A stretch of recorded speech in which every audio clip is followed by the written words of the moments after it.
Now, Chief Meteorologist Scott Dorval with the On Your Side forecast.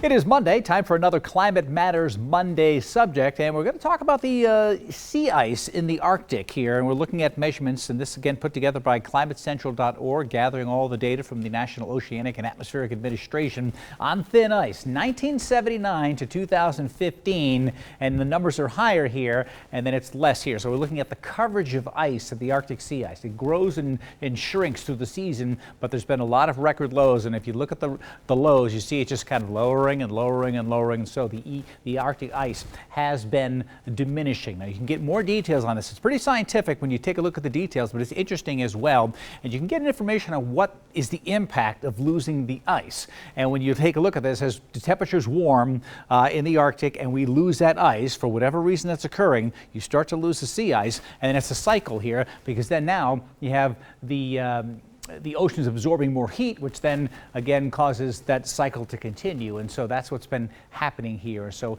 interesting articles to read there at climatecentral.org if you want to check that out. In the meantime, let's take a look at the short-term history of our temperatures here. And boy, we have been going up and down. We were down here. We look at the beginning of September 10th or so, and we heat way up here to 92, and then all the way down to 61, then coming right back up to 78 yesterday. And today we've got that temperature still hovering in the 70s. We might go back up, kind of hover here in the 70s, 72 right now. We've dipped a little bit, but here we are kind of hovering. The next few days look really nice with the temperatures generally in the 70s, 76 degrees on Thursday. But look at this, 54 degrees by next Monday. And so here is Saturday, Sunday, and Monday. So on Friday we're near 70, but the temperature is plummeting.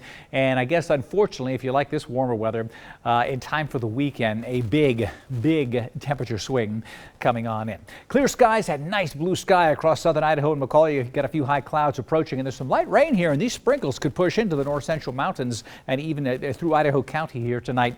But that'll break up as it pushes on through and really won't have a huge effect on us. A jet stream will cause that to go on by. We'll tend to keep the generally mostly sunny, but as it goes by, kicks the wind up a little bit. The next few days, we'll have those breezes around. So here's Idaho. This is our upper level temperature chart here. The green is moisture. The blues and purples are the cold air up in the North Pole here and into Alaska. And here's the warm weather. We'll push us ahead from Monday, and you see this right here. We're still warm in Idaho, but this low has been coming across Alaska now. And by Wednesday, they'll be cutting right through central Alaska, and then it's going to dive in, and watch this blue just dip right across the northwest. And here we are on Sunday with cold air across the northwest. And that's going to be interesting for the mountains. We could be talking about some snow showers coming on in. Look at this extended forecast here. This is McCall, Saturday and Sunday, mixed rain and snow showers in the morning with rain showers in the afternoon. Next few days look good in the 60s, but wow, what a change coming in. My exclusive true view of tomorrow's weather today. Very pleasant, warm near 80 in the Western Valley. Still a few clouds around. We'll call it mostly sunny, but there will be a few clouds around. Temperatures in the 70s in Boise. A nice day coming up, a little bit on the breezy side. West Central Mountains, a little breezy as well as that system goes on by. Temperature in McCall looks to be in the 60s tomorrow. Similar in Stanley and Sun Valley with a partly cloudy sky. A few days, Don, of some really decent weather. Friday even looks like it could be nice. 60% chance of rain on Saturday, mid-50s for high temperatures. We've been spoiled, though. We've had some really nice weekends. We have had some nice weekends. This one coming up will be nice and cool. Not as nice. All right. Yeah. Thanks, Scott.